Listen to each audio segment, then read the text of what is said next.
And this is a Fox News alert. A bombshell new report by the National Enquirer details how Bill and Hillary Clinton allegedly utilized the services of a political fixer for over a decade. It's a story you'll only hear tonight on Hannity. Also tonight, you'll hear from Indiana Governor Mike Pence, Trump campaign manager Kellyanne Conway. But first, the National Enquirer, after a 16-month investigation, describes how the man they call Mr. Fix-It helped the Clintons cover up their various scandals. Now, according to the Enquirer, this man's story is particularly compelling because the magazine alleges that back in 1994, it agreed to drop a story about Bill Clinton in exchange for special access to Roger Clinton's wedding featuring his then pregnant girlfriend, a deal offered to them by Mr. Fix-It himself. Now, the National Enquirer issued the following statement regarding their report, writing, quote, "In vetting this story during almost 2 years of investigation, we were confident in the credibility of Jeff Rovin after reviewing his handwritten diaries during the relevant time period, fax memos to the White House bearing date and time stamps, payoff ledgers, and the independent verification of 4 other sources who confirmed Mr. Rovin's involvement in the Clinton operation." Now, we did reach out to Hillary Clinton, her campaign, and former President Bill Clinton's office multiple times, and neither, shockingly, provided us with a statement. It is important to note that Fox News cannot independently verify the story, but tonight, for the first time ever, this man's identity is being revealed. Joining us now in a Hannity exclusive is novelist and reported former Clinton fixer Jeff Rovin. Mr. Rovin, how are you, sir? Sean. Very nice to meet you. How did you meet the Clintons? I've been interviewing celebrities since I was 19, and the editor of the Enquirer at the time, David Perell, good friend of mine, said, "Hey, I've got a really bad story about somebody you just profiled in Ladies' Home Journal." I said, "If I can get you an interview, would you bury it?"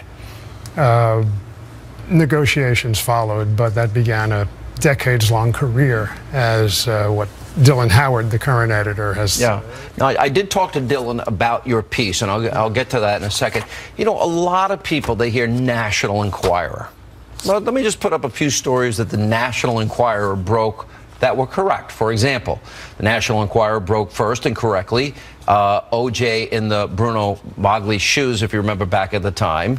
The National Enquirer first broke John Edwards, the whole love child scandal. First the girlfriend, then the picture of the baby, if you recall.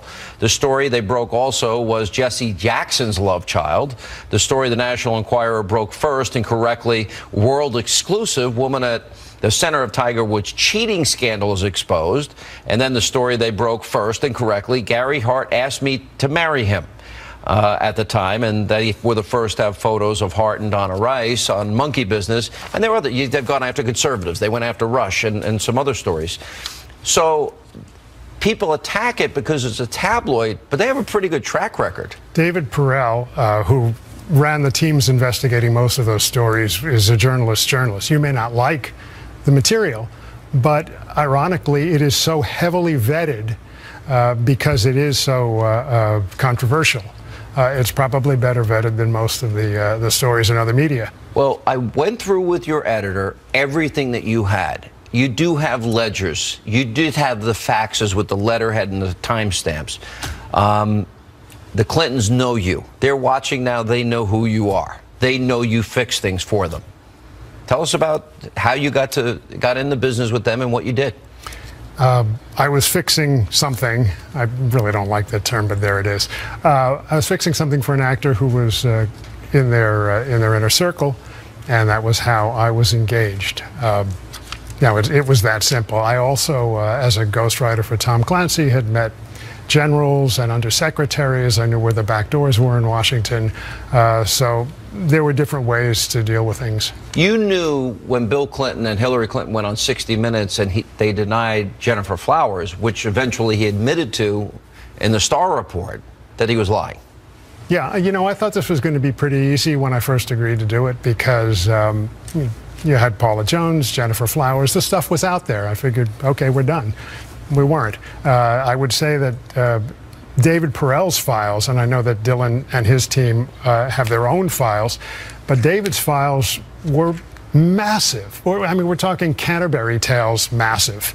The reason that I agreed to participate in this process now was not an easy decision because I don't like publicity. Why did you? Yeah.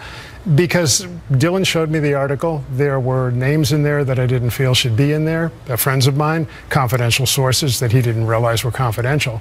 And I said to him, okay, I will participate, provided I can compare your article to my journals, take out these names, and most importantly, and this is going to have the odor of hypocrisy considering the story itself, I wanted to write an editorial condemning the salacious nature of political reporting now. Look, the New York Times has become the Inquirer has become the New York Times. The world is upside down. We've got to set it right again. All right, so your job was to help hide their scandals. And the degree to which you're saying they had an open marriage, you're talking about hookers, you're talking about dirty tricks, buying off journalists, and much more. Why don't you give us specifics? Well, again, let me qualify that by saying these are Dylan's words. One of the reasons I wanted to come on your show. Is there anything that's not true in what I said? No.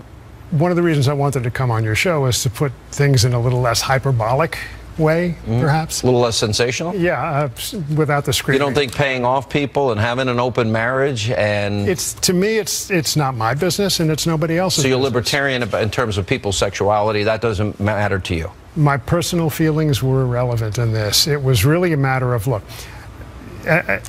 when you are at the White House and turn a corner and there's the Gilbert Stuart portrait of George Washington that's on our money, when you walk in the Rose Garden with your wife, you get seduced.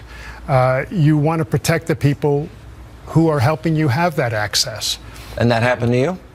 To a degree, sure. And I was only on the periphery. You can imagine what How many times were you in the Clinton White House? Twice. I was there twice. What about one of the big issues that I think matters? Hillary claims she's a champion of women's rights. You have, I assume this came from you to Harold Ickes, a lot of redactions in it, though, about how to smear Monica Lewinsky. Actually, that particular document came the other way around. It says to Mr. Ickes from. Yeah, the from was one of the reporters that we hired to dig into Monica's story, and that document. And they were out to smear her in a major way as being nuts and, very unstable, emotionally needy. All sorts of dirt. But here's the irony of this. That document has been in the files of the tabloids for 20 years because I was told, send this to your contacts, see if they can dig up more information. And I'm only glad that I got to apologize in person to Monica. You did? Yeah, I did. Where? She became my neighbor in New York in one of those cosmic karmic ironies. Wow. And you told her what you did and who paid you. And you say you never got paid. Did you? You never got paid? I never got paid for this, no. Why would you be a fixer and not get paid? Because I was working with people who were involved. But you got money to pay off other people. Correct. And who gave you that money? Right. Not going to get into that. Those are some of the names that I wanted out of the original article. So there were certain people that would give you money. Was there ever threats if you either knock it off or we'll break your legs? No, it was first nothing. of all, not necessarily from you. I watch a lot of movies. Yeah. Well, I mean, or was it all bribery? It was all bribery, but it was more payoffs. Yeah, because you have to. And was there a sort of a threat, a subtle threat given? You're going to shut up now. Anything like? Well, that's a fair question. No, it's absolutely a fair question. But the trickle down or trickle up nature of this was the tabloid sources that I would pay would then go to their sources, who were invisible people like limo drivers, hotel clerks, wait staff, security guards, who would see and hear things and would tip them off. So it went from that group to the reporters to me, and then I had to make the decision about how to deal with it. And most of the time it was just money. There never had to be any threats. What was your contact? You're saying the Clintons directly knew what you were doing? I spoke to Hillary on 2 separate occasions about certain things. Now, can you say what they are? I'd rather not at this point. This is a big part of the question, though. This would be important. I spoke to her at the Roger Clinton wedding. Where the National Enquirer had exclusive access. Yeah. Maureen Dowd said it's not true. Yeah, well, we had exclusive, complete access. Got it. I know. I saw Maureen had filed a story in the New York Times. Right.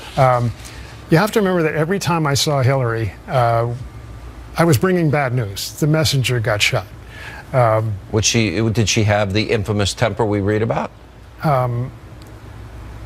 Not with you? I wouldn't say there was a temper. There was a steeliness. There was a resolve to fix it. Yeah, uranium in the forehead. Would she tell you specifically, you fix this? She said she wanted it fixed. I tell you what, we got to take a break. We'll come back and we'll have more. This is a pretty incredible story about cover-ups and, well, about a life of the Clintons that they obviously don't want the American people to know. We'll continue with Jeff Rovin. He is known as the Fixer. This is the National Enquirer piece. And also coming up tonight, Project Veritas released a brand new video of Democratic operatives appearing to admit that Hillary Clinton ordered a dirty politics plan to try and damage Donald Trump. Trump's campaign manager, Kellyanne Conway, is here tonight. And then later, Donald Trump's running mate, Indiana Governor Mike Pence, is here. That and more straight ahead, right here on Hannity. And welcome back to Hannity as we continue with novelist and reported former Clinton fixer Jeff Rovin is with us. All right, smearing happened. Money was paid. Orders were given. You were to go out and damage the reputation of people like Monica Lewinsky. Well, I didn't personally go out and damage it, but part of an effort. It was a team effort, yeah. Got it. This was an open marriage with the Clintons. So it's been said. Well, wait a minute. That's hedging way too much here. No, that's what the piece says. Look, if screaming is to be taken as validation, there were harsh words behind closed doors that we all heard. And their effort was to destroy Monica Lewinsky, destroy her. That was the original concept, and I have to say that as this proceeded, because the president kept insisting there was nothing there, and ultimately, and again, this may sound strange, to his credit, he's the one who put the kibosh on using any of this material. They also claim that, in fact, Hillary did, in fact, have a romantic relationship with Vince Foster. That was pretty much of an open secret in our circles. The order to intervene with the press for at least a half hour after he committed suicide. Will you let the media look at these ledgers, the 24 years worth, I guess, that you handed over to Dylan, the years worth of notes and calendars, or this 10-year period? Will you let the public, would you let journalists see that? I'd have to think about that. Certainly. The things that Dylan saw that put this piece together. Yeah, it required me to be there to interpret a lot of my shorthand, but sure. The fact that my dates lined up with his dates and his information was what was important. It is interesting because one of the worries of the Clinton campaign, and we saw this in WikiLeaks and John Podesta, and in particular his relationship with this woman that the Secret Service has labeled the Energizer, and the subject line read Julie, which is a real name, and saw her picture in the Enquirer. Podesta wrote to Cheryl Mills, obtained by WikiLeaks, probably need to revisit the Whitehaven conversation. That seems to corroborate. Well, but that's just my point. The Enquirer has its own independent resources, and again, I have to stress, I came forward primarily to protect the people that I worked with. What is this tape that the Enquirer had that you came in and got, and you traded off special access to Roger's wedding? What is that? I was alerted to the fact that there was an audio tape from an answering machine in which the president's name was invoked. A liaison with a young woman was recommended or suggested, I forget which. And as soon as we found out about that, we wanted it to be killed. It had been offered to the Enquirer. I called David Perel, and he said, well, if you've got something more newsworthy, we'll consider it. I went back to my people with that, and we decided the wedding was probably more newsworthy. How many reporters were paid off to kill stories for the Clintons? Again, that you know of. They were paid to soften the stories. Or kill it. They eventually got out in diluted form. But we had, I think, 5 primary tabloid reporters, the Inquirer, the Star, and the Globe, who were watching out for everything that went on editorially. And could anyone pay to get a story killed? Pay? Could you pay to get a story? They're writing a story about you. Could you go to them and say, I'll give you X dollars to kill the story? We'll find out tomorrow, but I don't think so. You don't think? But how, are these prominent? Is this the New York Times, ABC, CBS? No. These are tabloid reporters. What would happen is if we got wind of a story from the tabloids, chances were pretty good it would end up in one of the mainstream newspapers or magazines. We would then contact one of those people and say, this isn't true, don't run it, here's... Right, final 2 questions. Yeah. What do you want people to take out of this? What do you, in other words, you say you're libertarian, you don't care about people's private life. Okay, this is pretty salacious stuff. Yeah. What do you want people to take out of that? It's a stinking business. It's an absolutely rotten, stinking business. The Clintons stink because they hire people like you to kill stories for them, or are they smart? It's absolutely necessary, unfortunately. For them? For everyone. I mean, if you've seen Wiener, you know what I'm talking about. Right. It's the main appeal of this to me, and the risks that I am taking professionally to do this. I don't know what's going to happen to the TV series based on my novels. They could die tomorrow. Right. The important message to get out, and you've said it yourself, is the election is too important to focus on this salacious That raises material. my last question. Who are you voting for? Because obviously people are going to wonder, are you doing this because you like Donald Trump? I am not doing this for or against any candidate. I am doing this hopefully to level the playing field. Level it, and I hope that this stuff is so unpalatable that we just stop. I mean, I know that's an absurd dream. It sounds like you like Trump, though. I like Trump, sure. Who are you voting for? One of those two. All right. Thank you for being with us. Appreciate it. Coming up next, Project Veritas out with a brand new undercover video that appears to show Hillary Clinton, in fact, is at the center of this sinister plot to try and damage Donald Trump. Trump's campaign manager, Kellyanne Conway, is here with reaction, and also later tonight. We're going to suspend immigration from terror-prone regions where vetting cannot safely occur. Donald Trump this weekend unveils his contract with you, the American voter, during a major speech over the weekend in Gettysburg. Trump's running mate, Indiana Governor Mike Pence, is here. He'll join us as Hannity continues tonight on this busy news night.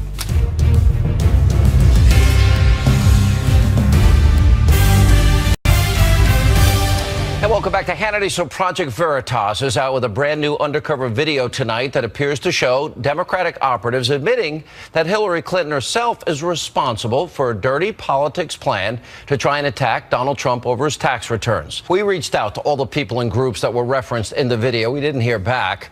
Now, also tonight, the Wall Street Journal is reporting that a super PAC for major Clinton ally, Virginia Governor Terry McAuliffe, donated, get this, almost $500,000 to the state Senate campaign of the wife of Andrew McCabe.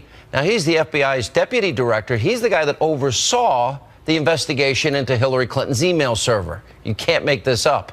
Here with reaction is Donald Trump's campaign manager, Kellyanne Conway. All right. We established in the earlier Project Veritas videos that the money goes from the campaign to the DNC, to this Democratic group, to those people fomenting violence and planning widespread, plotting, planning, and scheming widespread voter fraud in this election cycle.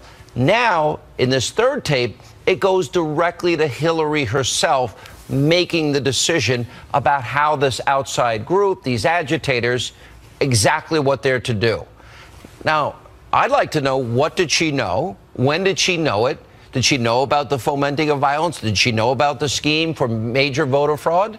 Are these fair questions? They're very fair questions, Sean, and there's a pattern of conduct here that is destroy your opponent. I heard nothing in these tapes at all about how Hillary Clinton is going to explain Obamacare 3.0 in all of its merits, how she'll defeat terrorism, how she'll get the 94 million people out of the workforce into the workforce, help these millions of men and women and children who are in poverty or not insured. It's never that way. It's always the cesspool of the politics of personal destruction. And if you don't hear it in the Project Veritas and see it in the Project Veritas videotapes, then just go to a swing state with me sometime, friend, and go turn on a TV, because it's all over America. Attack, attack, attack.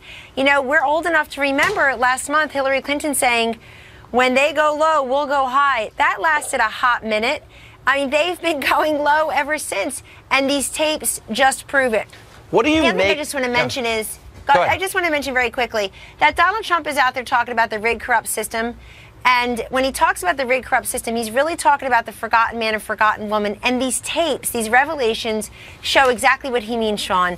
That the rigged, corrupt system means that the little guy gets left behind, that somebody like Donald Trump, who the mainstream media and the moneyed folks and the entire political left don't want to be a legitimate candidate, don't want to win.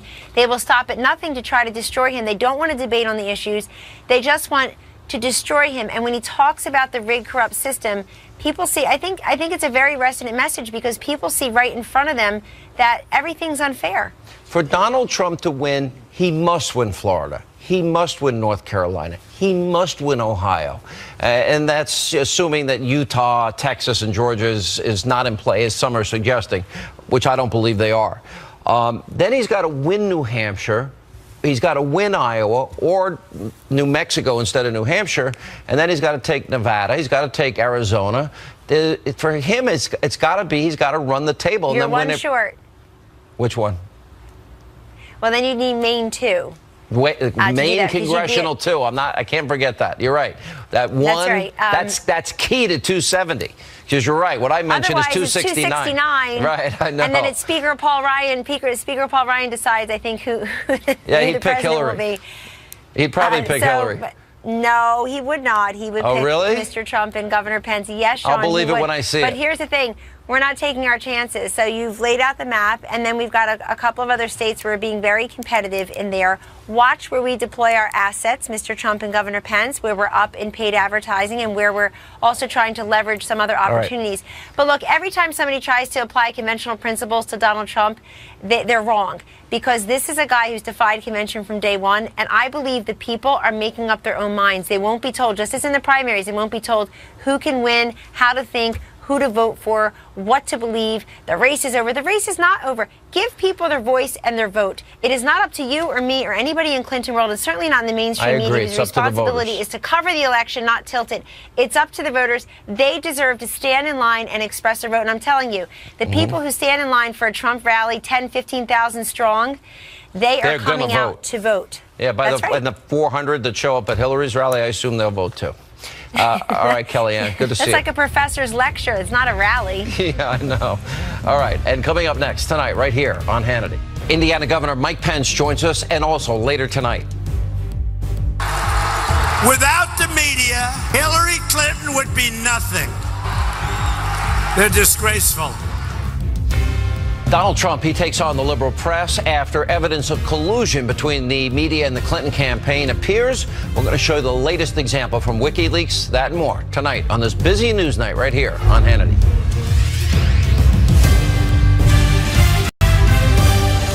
And welcome back to Hannity. We're only 15 days away from Election Day, and this past Saturday in Gettysburg, Pennsylvania, Donald Trump laid out what he will do in his first 100 days in office and his contract with you, the American voter. Here are some of the highlights. What follows is my 100-day action plan, Make America Great Again. A constitutional amendment to impose term limits on all members of Congress. A requirement that for every new federal regulation, 2 existing regulations must be eliminated. We will cancel all federal funding of sanctuary cities. We will begin removing the more than 2 million criminal illegal immigrants from the country. These are drug dealers, gang heads, gang members, killers. We're going to suspend immigration from terror-prone regions where vetting cannot safely occur. Fully repeal Obamacare and replace it with health savings accounts. All right, joining us now, Donald Trump's running mate, Indiana Governor Mike Pence is with us. Governor, good to see you. But this actually goes deeper than just 10 things. This is really about 28 specific promises. And I wanted to give you an opportunity to outline it for people. Because you know what? We do talk a lot about non-substantive issues. And I figured this is a good opportunity to talk about how are we going to get this country moving again? Economically, foreign policy, protect the homeland. Well, Sean, and I appreciate the opportunity. I think what Donald Trump laid out in Gettysburg is really what this election's all about. It's a choice between two futures.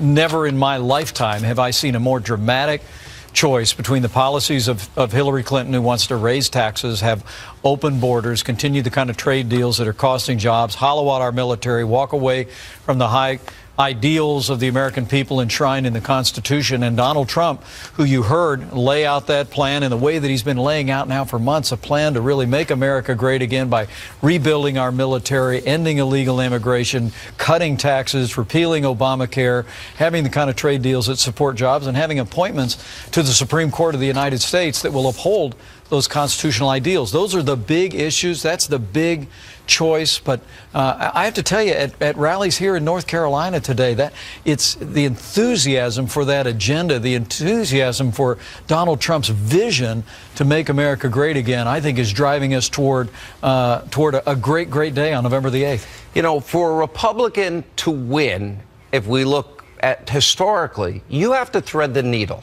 You've got to win North Carolina, must win. You got to win Florida. Right. You've got to win Ohio. You got to win Iowa, hopefully New Hampshire and New Mexico, and hopefully then put other states in play. As you look at the electoral map and you look at the poll numbers, it has you close in a lot of these swing states, but down in some of them. How do you interpret that? Do you think there's a Brexit effect? Do you think there are people that won't admit they're voting for Donald Trump, or do you believe the polls? Well, the only poll that matters is going to be finished on November the 8th. That's first. But, there's a couple national polls, Rasmussen and Investors Business Daily, that actually have us leading. In North Carolina, just today, Fox reported that we're only down one here in North Carolina. But I got to tell you, Abraham Lincoln said memorably, believe nothing of what you hear and only half of what you see. What I'm seeing on the ground here in North Carolina, what Donald Trump and I saw in Cleveland on Saturday night, him in Naples today, in Florida today, there's an enthusiasm on the ground like I've never seen in my lifetime. I mean, people are coming out, some of whom have been, how do you feel about the early vote really numbers? Disappointed in politics for years. I got a chance to see early numbers in Iowa, in Ohio, in Florida. Dems are down almost about half of where they were at this point in the campaign, early voting in 2012. How do you interpret that? Do you think that's a sign? Do you think the crowds are a sign? Do you think that translates into an enthusiasm your campaign has? Hillary's small crowd shows a lack of enthusiasm? Well, we're watching that, and that you're seeing some evidence even in the state of Ohio that counties that Barack Obama won are significantly down. Counties that Mitt Romney won, are about where they were 4 years ago. But I have to tell you, the biggest evidence to me, I was in Circleville, Ohio, on Saturday. My family and I were campaigning at the Pumpkin Show. You would have loved it. There were probably 20,000 people in the streets of Circleville. We had to get out of the vehicles because so many people were cheering us on. They handed me a microphone. I said I was going to see the next president of the United States in Cleveland that night. And literally 20,000 people cheered. And this was just a wide open public festival. I mean, there is an enthusiasm among everyday Americans from people from every walk of life who just know we can be stronger again, who know we can be more prosperous again. And that 100-day agenda that you started out our conversation with, I think gives people a place to go. And hopefully it also gives some Republicans a place to go who aren't quite there with us yet. I mean, I said today in North Carolina several times that it's time for Republicans to come home. We've got support from independents. We've got support from many Democrats. But as you've said many times, Sean, it's time for Republicans to come home and come together, elect Donald Trump, re-elect Republican majorities in the House and Senate, and turn this country around. There's no excuse. They'll get the Hillary Clinton they deserve if they don't see just on that one issue, or vetting refugees, or cutting taxes and lowering the corporate tax rate, and energy independence, and eliminating Obamacare. If they can't see the differences, at this point they're a lost cause. Let me ask you, Donald Trump has taken a lot of heat over talking about a rigged election. I would argue the Republican establishment, even friends of yours like Paul Ryan, have been against him. I would argue that the Democratic establishment is against him. We now know through WikiLeaks the media has been colluding with Hillary. But they're acting as though this is the first time it's ever been said. Let me play Barack Obama in 2008. Listen to this. Right. I would just like to know what you can say to reassure us that this election will not be rigged or stolen. Well, I tell you what, it helps in Ohio that we got Democrats in charge of the machines. I come from Chicago, so I want to be honest. It's not as if it's just Republicans who have monkeyed around with elections in the past. Sometimes Democrats have too. You know, whenever people are in power, they have this tendency to try to tilt things in their direction.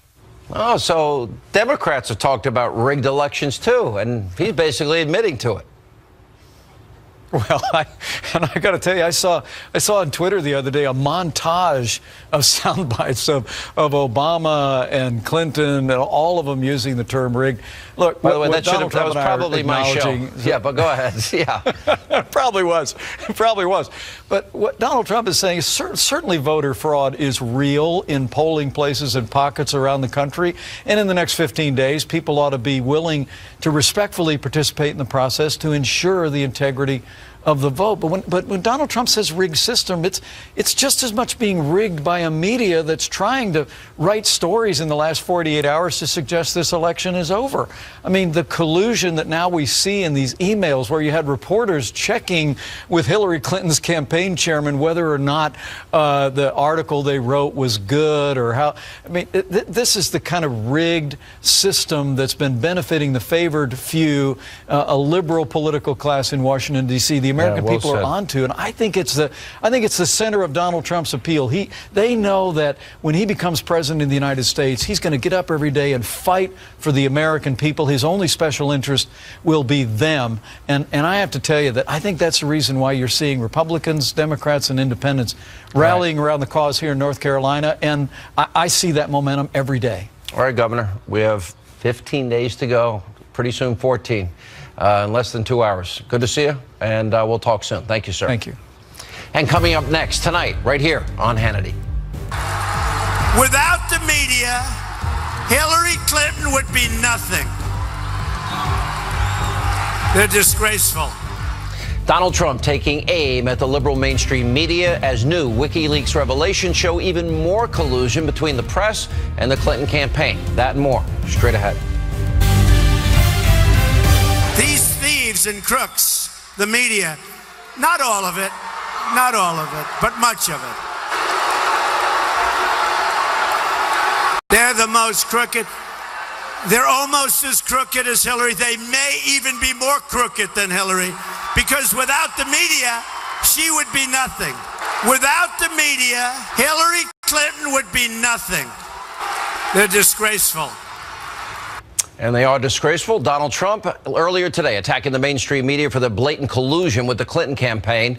Now, a lot of this has been uncovered by the WikiLeaks email dump. Now, some examples of this collusion include Reuters offering to share House Benghazi committee intel with the campaign. CNBC's John Harwood, well, not only did he try and have lunch with Podesta, he advised the Clinton campaign and bragged how he got Donald Trump mad at the one debate that he moderated. Now, we also, of course, we have Katie Couric offering to, quote, showcase Clinton's personality in a potential interview with the Clintons. A political reporter offering the campaign the chance to edit a story. The New York Times allowing, quote, edits. The Boston Globe pumping up the campaign.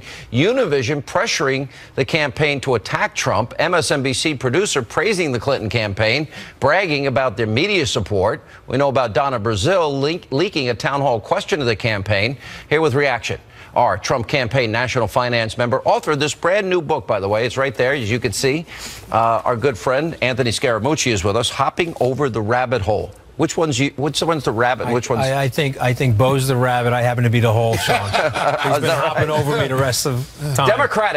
Democratic mayoral candidate Bo Dietl and nationally syndicated radio talk show host Larry Elder. You're really running for mayor? Well, let me tell you something. Yes, I am a filed candidate for mayor of New York City against Big Bird de Blasio. I am Comrade Bill de Blasio. I am outraged about what the New York Times did. And just the New York Times is supposed to be the paper of record, I respect. Every time I send them a communication, I don't hear nothing back. I wonder why. Now, all of a sudden, I was looking at these WikiLeaks here, and the communication director, Jennifer Palmieri, for Hillary Clinton, all of a sudden, she gets a call to Mark Lubavitch, whatever his name is. All of a sudden, she tells him... Lubavitch? Yeah, whatever his name is. Now, all of a sudden, they communicate with each other. No, you're right. It's collusion. You can veto anything out of the story you want. I thought the New York Times is the paper of record. When I read it, a paper is supposed to be nonpartisan. Now all of a sudden they got this Politico. This is wrong. It is wrong. Let me tell you something. It's collusion. I gave money to Donald Trump. I support Donald Trump as president. But whoever Even wins, as a Democrat. As a Democrat. But whoever wins, I'm going to support the President of the United States. But this, to me, is an outrage that these papers, these nonpartisan papers, are letting him look at the story before it's released and edit the story. They've interviewed me 3 times in the last month. I've got no edit capabilities. And they rake me over the coals. He could be the only Democrat that I raise money for, though, Sean. Okay, wow. This is our guy right now. Wait, Democrats, by the way, congrats on the book, How Entrepreneurs Turn Failure into Success. You know, I learned a lot. We've been friends for a long time, but I learned a lot about you. You struggled. You had your problems in life. I try to tell a real story in there. You know, I've been fired. I failed the bar exam. I had ups and downs the early part of my career. 2008 was a brutal year for us. Bo was there. Bo helped me get the SALT conference started, Sean. He was one of the first keynote speakers. He's one of the most resilient guys I've ever met. I wanted to write a story that people could relate to growing up the way you and I did. Right. You know, coming from families like ours. I'm really glad, aren't you? Because I'm glad I washed dishes and cooked and did construction. I worked in the key food. You know, I worked for my uncle's motorcycle shop. My dad had me on the stone dock as a kid. You know, I was at Harvard Law School, but shoveling sand on the on these big barges out on Manhasset Bay, Long Island Sound. Well, you know, it's hang on a second. Let me bring Larry in. Larry, let's talk about this media.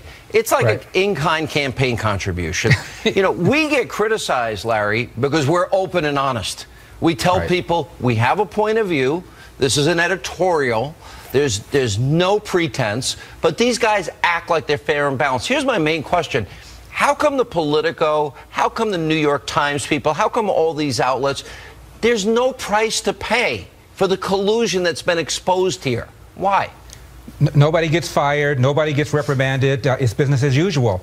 And Sean, it's one thing to complain about media bias, as we often do. It's another thing to try and determine exactly the effect media bias has on how people vote. And a friend of mine named Tim Grosclose, who wrote a book called Left Turn, has tried to do just that. He teaches at George Mason University. And he found out of the top 20 sources of news, 18 of them are left-wing, only 2 are not. And that's the Nightly News with Bret Baier and the Washington Times. And his analysis is that if the media were truly fair and balanced, if they really gave another point of view about fill in the blank, climate change, minimum wage, taxes, Obamacare, illegal immigration, if they really gave people the other point of view, the average state would vote the way Texas does, which is about 8 to 10 points in favor of the Republican.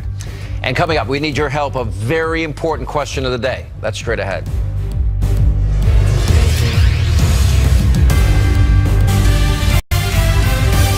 All right, time for our question of the day. So what do you think of Donald Trump's contract with you, the American voter? Just go to Facebook.com/Sean Hannity, at Sean Hannity on Twitter to let us know what you think.